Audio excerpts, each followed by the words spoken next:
नमस्कार, मी राहुल कुलकर्णी. एबीपी माझामध्ये जगभरातल्या सर्व प्रेक्षकांचं स्वागत आहे. आता एक प्रकारचा डेडलॉक सध्या झालेला आहे. माझ्यासमोर एबीपी माझाची स्क्रीन आहेच ऑब्व्हियसली, आणि श्री अजित पवार, श्री छगन भुजबळ, श्री शरद पवार हे आपापसामध्ये चर्चा करतायत, आणि ते चर्चा करत असतानाचे काही त्यांचे ऑडिओ पण माध्यमांना ऐकू येत आहेत.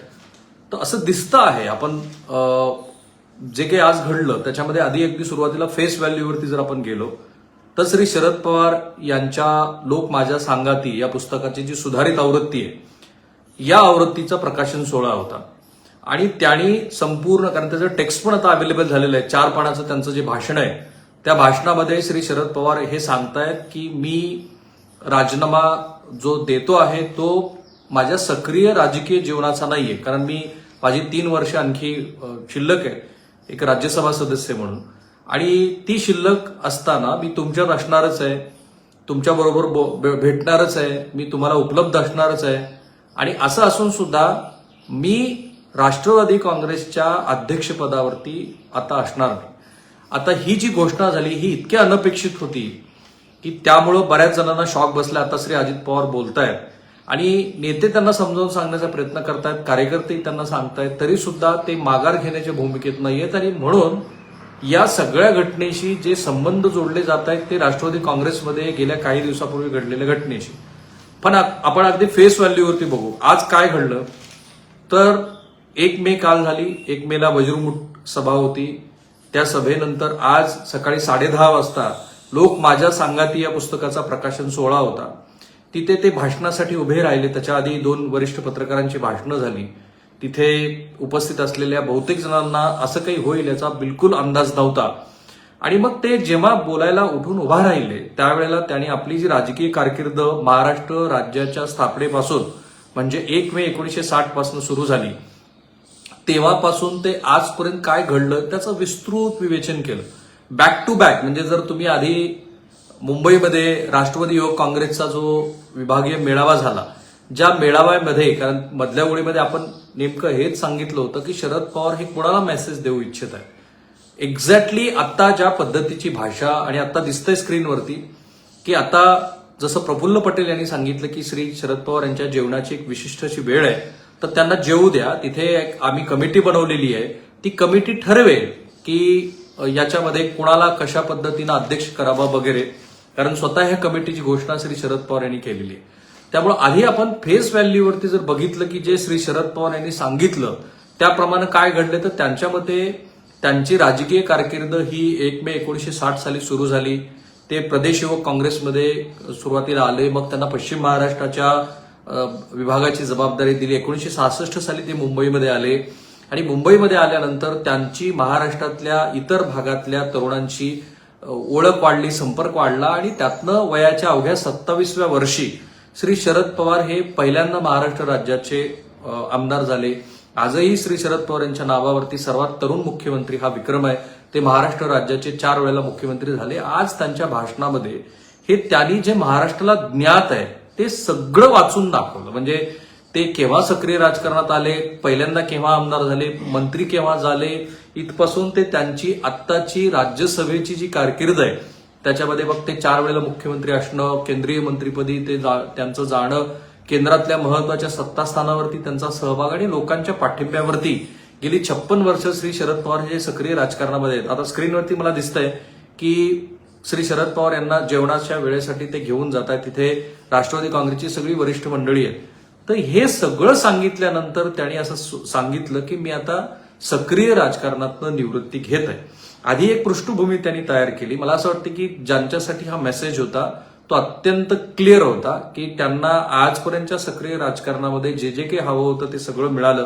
मग 1999 साली राष्ट्रवादी काँग्रेसची जी स्थापना झाली ती कुठल्या परिस्थितीमध्ये झाली हेही सांगत मग गेली 24 वर्ष राष्ट्रवादी काँग्रेस पक्ष जिथपर्यंत आलेला आहे त्याचा सगळ्याचा प्रवास त्यांनी सांगितला, आणि मग त्यांनी घोषणा केली की मी आता सक्रिय राजकारणातनं, म्हणजे राष्ट्रवादी काँग्रेसच्या अध्यक्षपदाच्या राजकारणातनं दूर जातोय, सक्रिय राजकारणातनं नव्हे. आता हे करत असताना त्यांनी पुन्हा एक कमिटी स्थापन केली की ज्या कमिटीमध्ये पुढचा अध्यक्ष कोण असावा याबद्दलचे निर्णय हे कमिटी घेणार आहे, ज्याच्यामध्ये श्री अजित पवार आहेत, श्रीमती सुप्रिया सुळे आहेत, प्रफुल्ल पटेल आहेत, जितेंद्र आव्हाड आहेत, जयंत पाटील आहेत, आणि त्यांच्या इतर ज्या वेगवेगळ्या विंग्ज आहेत, युवक काँग्रेस असेल, फादर काँग्रेस असेल, ह्या सगळ्याची, युवती काँग्रेस असेल, ह्या सगळ्याची मंडळी या कमिटीमध्ये असणार आहे. आणि ही घोषणा करून ते जेव्हा खाली बसले त्यानंतर मात्र सभागृहातल्या अनेक जणांना हा अनपेक्षित असा धक्का होता. पहिली प्रतिक्रिया जी आली ती सर्वसामान्य कार्यकर्त्यातनं आली आणि कार्यकर्ते बोलायला लागले की साहेब आम्हाला हे मान्य नाहीये, तुमच्याशिवाय पक्षाची कल्पनाच आम्ही करवत नाही आहोत. ज्या नैसर्गिक राष्ट्रवादी काँग्रेस कार्यकर्त्यांच्या प्रतिक्रिया येणं अपेक्षित होतं त्या आल्या. सर्वात जास्त शॉक जो बसला तो श्री जयंत पाटील यांना बसला असं दिसतंय. कारण जयंत पाटील हे अगदी स्थिर बसून, म्हणजे आतापर्यंत ते जे काही 2-4 शब्द बोलले तेही त्यांना बोलता आले नाहीत. त्यांच्या डोळ्यामध्ये अश्रू होते. जयंत पाटील यांच्याप्रमाणेच इतरांची अवस्था झाली, त्यात मुख्यत्वे नरहरी झिरवळ होते, तेही रडले. बाकी बरेच जण त्यांच्याशी बोलले, पण स्पेशली जयंत पाटील यांची आजपर्यंतची महाराष्ट्रातली जी इमेज आहे की अत्यंत संयमी, मच्युअर वगैरे, पण त्यांना सुद्धा श्री शरद पवार यांच्या अशा पद्धतीच्या राजीनाम्याचा मोठा धक्का बसला असावा असं दिसतंय. म्हणजे हे आपण म्हणू शकतो की श्री जयंत पाटील यांना याबद्दलची कल्पना नव्हती की श्री शरद पवार अशा पद्धतीची घोषणा करतील. म्हणजे जे प्रदेश राष्ट्रवादी काँग्रेसचे अध्यक्ष आहेत त्यांना याची कल्पना नव्हती. हे थोडंसं शॉकिंग आहे, कारण याचा उल्लेख नंतर आला. बरेच जण, विशेषतः स्पेशली सुनील तटकरे बोलले, धनंजय मुंडे बोलले, प्रफुल्ल पटेल बोलले की तुमचा लोकशाहीवरती विश्वास आहे आणि म्हणून तुम्ही लोकांच्या निर्णयाकडे बघायलाच हवं. त्याचप्रमाणे तुम्ही आमच्याशी ही चर्चा करायला हवी अशा पद्धतीचा सुतोवाच आहे. आणि म्हणून पहिली जी शंकेची पाल चुकते ती इथे.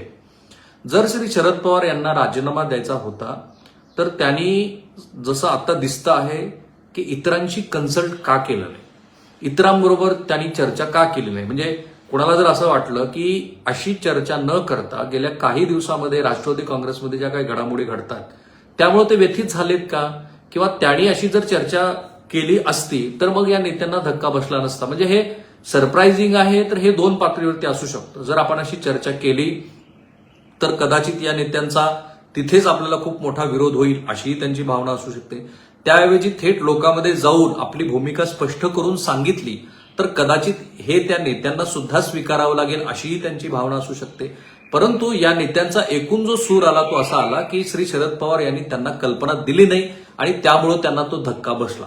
आता त्या पाठोपाठ जे नेत्यांची सगळी जर भाषणं आपण बघितली तर कोण काय म्हणालं, तर याच्यामध्ये जयंत पाटील ऑब्व्हियसली ते खूप भावनाविव्हळ झाले होते. अतिशय मोजके 2-4 शब्द ते बोलले. त्यानंतर नरहरी झिरवळ बोलले, जितेंद्र आव्हाड बोलले. जितेंद्र आव्हाड सुद्धा अतिशय भावनिक झाले होते. त्या पाठोपाठ सुनील तटकरे बोलले, अंकुश काकडे बोलले, हसन मुश्रीफ बोलले, दिलीप वळसे पाटील बोलले. त्या पाठोपाठ रामराजे निंबाळकर जे विधान परिषदेचे सभापती राहिलेले ते बोलले. ते मोजकेच बोलले पण महत्वाचं बोलले. मी मगाशी म्हणालो तसं धनंजय मुंडे बोलले. त्या राज्यसभेच्या राष्ट्रवादी काँग्रेसच्या खासदार त्या बोलल्या.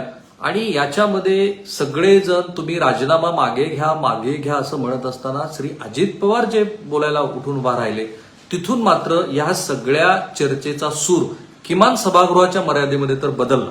म्हणजे कदाचित श्री अजित पवार ते स्वतःच, म्हणजे आता असं लक्षात येत आहे की अजित पवार यांनी जे सांगितलं की आम्ही खरं तर कालच ही घोषणा करणार होतो, परंतु याच्यामध्ये काल महाविकास आघाडीची वज्रमुठ सभा होती म्हणून आम्ही तो निर्णय पुढे ढकलला.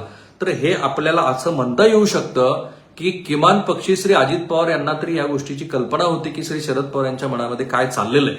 अजित पवार ज्या वेळेला बोलायला उठून उभा राहिले त्यावेळेला मात्र त्यांनी इतर सभागृहात बसलेल्या नेत्यांच्या भावनेपेक्षा रोखठोक पद्धतीनं आपली भूमिका मांडली. ते असं म्हणाले की हे केव्हा ना केव्हा तरी होणार होतं आणि केव्हा ना केव्हा तरी होणार असल्यामुळंच त्यांच्या वयाचा विचार करता, त्यांनी घेतलेली भूमिका पाहता त्यांच्याच नेतृत्वाखाली हा पक्ष चालणार असल्यामुळं आपण त्यांचं म्हणणं मान्य करू. आता याचे पण खूप सारे अर्थ निघू शकतात. त्यांच्या भूमिकेचा अर्थ म्हणजे हे केव्हा ना केव्हा तरी होणार होतं म्हणजे काय, तर एकीकडे सभागृहातली नेते कार्यकर्ते मंडळी काय म्हणतायत, तर तह हयात श्री शरद पवार यांनी अध्यक्ष राहावं, इतर कार्यकारी प्रमुख वगैरे त्यांनी निवडावा. पण बहुधा श्री अजित पवार यांना असं सुचवायचं आहे की शरद पवार यांच्या अशा निर्णयाच्या बरोबरच त्यांच्या अपेक्षित असलेली, त्यांच्या मनात असलेली जी गोष्ट आहे ते जेवढी काळ राजकारणामध्ये सक्रिय आहेत तेवढ्याच काळात त्यांच्याच नजरेखाली झाली तर काय वावगं आहे आणि म्हणून याचे खूप सारे अर्थ निघणार आहेत. श्री शरद पवार हे अजित पवारांच्या बरोबर चर्चा करताना पण दिसले. ते आपल्या काकीशी बोलले, नंतर श्री अजित पवार श्री शरद पवारांशी बोलले आणि मग हळूहळू त्या बैठकीतल्या चर्चेचा सूर बदलताना आपल्याला दिसला. म्हणजे एरवी जे खूप भावनाविवश झालेले नेते होते आणि जे अतिशय शरद पवारांना साकडं घालत होते, श्री अजित पवार त्यांच्या भाषेतल्या रोखठोक भूमिकेनंतर मात्र सभागृहातलं वातावरण पूर्णपणे वितळलं, बदलायला सुरुवात झाली. बरं, त्यांची भाषा पण अशी होती की त्यांनी थेट सुप्रिया सुळेंनाच सांगितलं की सुप्रिया, तुला मी मोठा भाऊ म्हणून सांगतो की तू ते बोलू नको, आता तू बोलू नको असा स्टँड घेतल्यानंतर सुप्रिया सुळे या बोलल्या, त्या थांबल्या, त्या बोलल्या नाहीत. आणि मग तिथे हळूहळू मग हा ठीक आहे, तुझं मी बोललं ऐकलं, हा ठीक आहे, मी तुझं ऐकून घेतलेलं आहे, अशा पद्धतीची चर्चा झाली. आणि मग तिथे श्री अजित पवार यांच्या बोलल्यानंतर मग हळूहळू या बैठकीतले जे सूर आहे ते बदलायला सुरुवात झाली. आणि आपण बघतो आहोत की श्री शरद पवार हे आता सिलोरो हे त्यांच्या निवासस्थानी रवाना झालेले आहेत. ते तिथे जेवण करतील आणि मग बऱ्याच गोष्टीचे आपल्याला दिवसभरामध्ये तपशील येतील. आता या गोष्टीचे खूप सारे अर्थ निघू शकतात. कारण एक तर ते श्री शरद पवार आहे, ते अतिशय गूढ असं व्यक्तिमत्व आहे. म्हणजे बघा, आज लोक माझ्या सांगातीच्या प्रकाशनामध्ये ते केवळ 2 पानं बोललेत की श्री अजित पवार यांनी तो सकाळचा 6:30 वाजताचा जो शपथविधी घेतला तो केव्हा घेतला.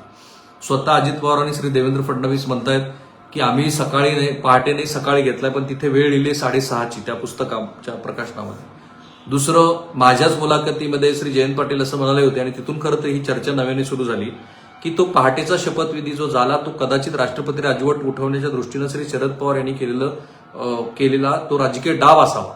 पण इथे मात्र श्री शरद पवार असं सांगतायत की काँग्रेस पक्षाच्या नेत्यांच्या एका भूमिकेमुळे, खरं तर ते आणखी विस्ताराने येणं अपेक्षित होतं, भावनाविवश असलेले, भावनिक असलेले श्री अजित पवार हे वेगळ्या भूमिका घेऊन गेले.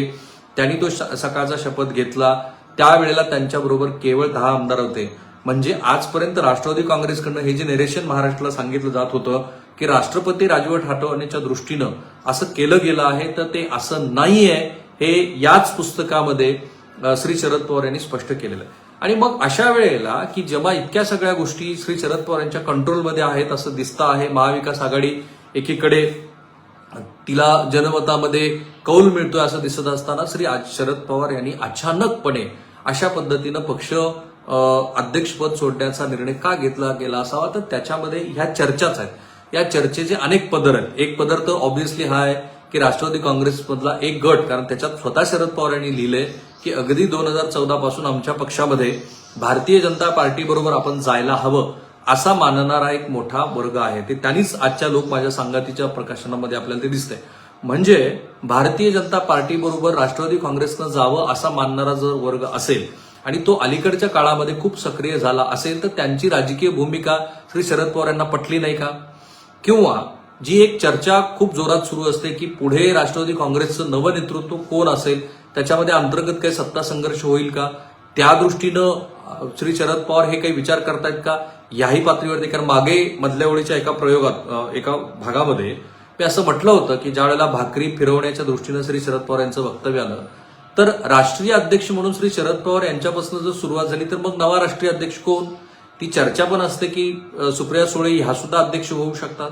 अशा सगळ्या शक्यतांच्या पार्श्वभूमीवरती गेली 2-3 आठवडे राष्ट्रवादी काँग्रेसमध्ये जे काही सुरू आहे, बरं त्याची सुरुवात पण कशी झाली आहे बघा. श्री शरद पवार यांच्याकडे श्री संजय राऊत हे गेले भेटायला. संजय राऊत आणि श्री शरद पवार यांच्यात चर्चा झाली. त्यांनी सांगितलं की आमच्याकडनं काही जणांच्या मते आपण भारतीय जनता पार्टीबरोबर जायला हवं असं दिसतं आहे. त्याच्यावरती माझी भूमिका अशी आहे की तुम्हाला जायचं असेल तर जा, पण पक्ष म्हणून मी येणार नाही. नंतर श्री संजय राऊत हे 2 गोष्टी करतात. एक, ते स्वतः दैनिक सामनामध्ये अग्रलेख लिहितात आणि रोखठोक या वर्तमानपत्रामध्ये सामना या वर्तमानपत्रामध्ये रोखठोक लिहितात. आणि ज्याच्यातनं पहिल्यांदा महाराष्ट्राला हे स्पष्ट व्हायला लागतं की राष्ट्रवादी काँग्रेसमध्ये एक मोठा गट असा आहे की ज्याला असं वाटतं की भाजपाबरोबर आपण जायला हवं. आणि मग हळूहळू या गोष्टी बाहेर येतात, त्याची चर्चा होते महाराष्ट्रभर. 8-10 दिवस इतक्या चर्चा होत राहतात की आज की उद्या इथपर्यंत येऊन ठेपतं.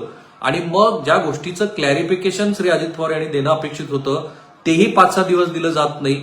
पुन्हा एका दिवशी सकाळी बारामतीमध्ये एका कार्यक्रमामध्ये श्री शरद पवार आपली भूमिका स्पष्ट करतात आणि मग अजित पवार हे प्रेस कॉन्फरन्स घेऊन या गोष्टी स्पष्ट करतात की मी माझ्या शेवटच्या श्वासापर्यंत राष्ट्रवादी काँग्रेसमध्ये आहे. ह्या सगळ्या घडामोडीच्या पार्श्वभूमीवरती अशा पद्धतीची घोषणा येणं, पक्षातल्या कुठल्याही वरिष्ठ नेते मंडळीला ते माहीत नसणं, याचे खूप सारे अर्थ निघतात. एक पहिला अर्थ निघतो ते म्हणजे श्री शरद पवार यांच्या मनामध्ये राष्ट्रवादी काँग्रेसचं नवनेतृत्व हे कुणाकडे तरी सोपवण्याचं आहे का? ते सोपवताना कन्सल्टेशन हा भाग त्यांना करायचा आहे का? आणि मग त्या दृष्टीनं आपला पक्ष वाढावा म्हणून ते नव्या नेतृत्वाकडं तो आपल्याच ऍक्टिव्ह पॉलिटिकल करिअरमध्ये कारण त्यांचा स्वभावच असा आहे की ते सतत बिझी आहेत राजकारणात, ते सतत सक्रिय आहेत आणि अशा वेळेला आपल्याच नजरेखाली जर नवं नेतृत्व एस्टॅब्लिश झालं तर ते त्यांना हवं आहे का? असे सगळे अर्थ आजच्या श्री शरद पवार यांच्या आजच्या या भाषणातनं निघतायत आणि म्हणून ही गोष्ट इतक्यात थांबणार नाही. एकतर स्पष्ट आहे की राष्ट्रवादी काँग्रेसमध्ये खूप काही सुरू आहे. हे जे गेल्या अनेक दिवसापासून म्हटलं जात होतं ते तसंच आहे. बरं, महाराष्ट्रातल्या दुसऱ्या प्रादेशिक राजकीय पक्षाकडे जर आपण बघितलं तर तिथे पण खूप इंटरेस्टिंग गोष्ट आहे. एक्झॅक्टली आता जसं झालंय तसाच प्रसंग, फक्त ते याची तुलना करत असताना राष्ट्रवादी काँग्रेसचा स्थायी भाव आणि शिवसेना या पक्षाचा स्थायी भाव वेगळा हे लक्षात घ्या. एकदा शिवसेनेमध्ये पण असा प्रसंग आलेला आहे, खरं तो दोनदा आलेला आहे, पण एकदाच जेव्हा आला त्यावेळेला ज्यावेळेला राज ठाकरे यांनी सुचवल्याप्रमाणे श्री उद्धव ठाकरे यांची शिवसेनेच्या नेतेपदी निवड झाली, कार्यकारी प्रमुख झाले, त्याच्यानंतर शिवसेनेतल्या जाणकार मंडळींनी आपण या पक्षामध्ये पण घराणेशाही आणली अशा पद्धतीची ज्यावेळेला टीका केली त्यावेळेला श्री दिवंगत बाळासाहेब ठाकरे यांनी आपल्या पक्षाध्यक्ष पदाचा राजीनामा दिला होता आणि महाराष्ट्रामध्ये अक्षरशः आगडोम उसळला होता. त्यानंतर ज्याने कोणी अशा पद्धतीनं टीका केली होती त्यांना त्याचा खूप मोठा त्रास सहन करावा लागला. त्या तपशिलात आपण जात नाही, पण त्या निमित्ताने पुन्हा एकदा शिवसेनेवरची बाळासाहेब ठाकरे यांची जी पकड आहे ती पूर्णपणे दिसली. काही प्रमाणामध्ये आज सुद्धा श्री शरद पवार यांच्याबद्दल आस्था असणारा, प्रेम असणारा आमदारामध्ये, लोकप्रतिनिधीमध्ये एक मोठा वर्ग आहे. तो राष्ट्रवादी काँग्रेसमध्ये पण आहे आणि त्यांना न मानणाऱ्या, त्यांच्या विचाराला न मानणाऱ्या मंडळीमध्ये पण आहे. आज सभागृहामध्ये तसं दिसलं स्पष्टपणे. अनेक लोक रडले, अनेक आमदारांनी आपल्या भावना व्यक्त करत असताना तुमच्याशिवाय आमचं काय अशा पद्धतीची भावना व्यक्त केली. म्हणजे श्री शरद पवार यांच्याशिवाय राष्ट्रवादी काँग्रेस याबद्दलचा विचार सुद्धा या आमदारांनी, खासदारांनी, लोकप्रतिनिधींच्या मनात येत नाहीये. हे पुन्हा एकदा या सभागृहामध्ये दिसलं. त्यामुळं महाराष्ट्राच्या दुसऱ्या प्रादेशिक राजकीय पक्षामध्ये एक्झॅक्टली झालं तशाच पद्धतीचं आज आपल्याला सभागृहामध्ये बघायला मिळालं की राष्ट्रवादी काँग्रेसमध्ये तुर्तास तरी श्री शरद पवार म्हणजे ते स्वतः म्हणतात की मी सक्रिय राजकारणात निवृत्ती घेणार आहे, म्हणजे पक्षाच्या ऍक्टिव्हिटीच्या मर्यादेत, तरी सुद्धा आज शरद पवार यांचा शब्द हाच अंतिम शब्द आज राष्ट्रवादी काँग्रेसमध्ये आहे. आणि ह्या सगळ्या घडामोडीच्या पार्श्वभूमीवरती राष्ट्रवादी काँग्रेसमध्ये काहीतरी सुरू आहे असं होत असताना शरद पवार यांनी या क्षणाला अशी भूमिका घेणं यामध्ये खूप सारे अर्थ दडलेले. तुर्तास आपण त्यांनी जे आपल्याला सांगितलं आणि इतर नेत्यांनी जे महाराष्ट्राला सांगितलं त्याच्यावरती विश्वास ठेवूया. त्यांचं असं मत आहे की दीर्घकाळ ते सक्रिय राजकारणात आहेत. त्यांच्या सत्तेबरोबरच्या, हा शब्द त्यांनीच वापरलाय, सत्तेबरोबरच्या राजकारणाला आता 60 वर्ष पूर्ण झालेली आहेत. त्यांचं वय झालेलं आहे. ते सतत प्रवासी करत असतात, पण तरी सुद्धा पक्षाचं नवं नेतृत्व द्यावं असं त्यांना वाटतं. आणि त्यांच्या या बोलण्याला श्री अजित पवार यांनी अतिशय रोखठोक शब्दामध्ये दुजोरा दिलेला असल्यामुळं हे बहुधा कुटुंबात सुद्धा ठरलेलं असावं अशीही शक्यता आहे. त्यामुळं या मर्यादेमध्ये आत्ता इतक्या सगळ्या शक्यता आहेत त्या इतक्यात मिटणार नाही. कदाचित जे मगाशी लोक माझ्या संगातीच्या पुस्तक प्रकाशनाच्या वेळेला काही वक्त्यांनी म्हटलं की जे श्री शरद पवार यांनी त्या पुस्तकात लिहिलंय त्याच्याही पेक्षा त्यांनी जे काही लिहिलेलं नाहीये त्याची चर्चा महाराष्ट्रामध्ये होत राहील. एक्झॅक्टली श्री शरद पवार यांनी जे महाराष्ट्राला आता सांगितलं त्याशिवाय त्यांनी जे न सांगितलेलं आहे त्याचीच चर्चा, इनफॅक्ट त्याचीच अधिक चर्चा आजच्या या प्रसंगानंतर महाराष्ट्रामध्ये सतत होणार आहे. ती चर्चा इतक्यात थांबणार नाही. माझ्या मते राष्ट्रवादी काँग्रेसमध्ये सध्या जी काही घडामोड सुरू आहे त्याच्यातला हा फक्त मध्यांतर आहे. तो पुन्हा नव्या भागाकडे जाऊ शकतो. श्री शरद पवार यांच्याच नेतृत्वात पक्ष पुन्हा उभारी जो काही त्यांना अपेक्षित आहे तशा पद्धतीची घेईल.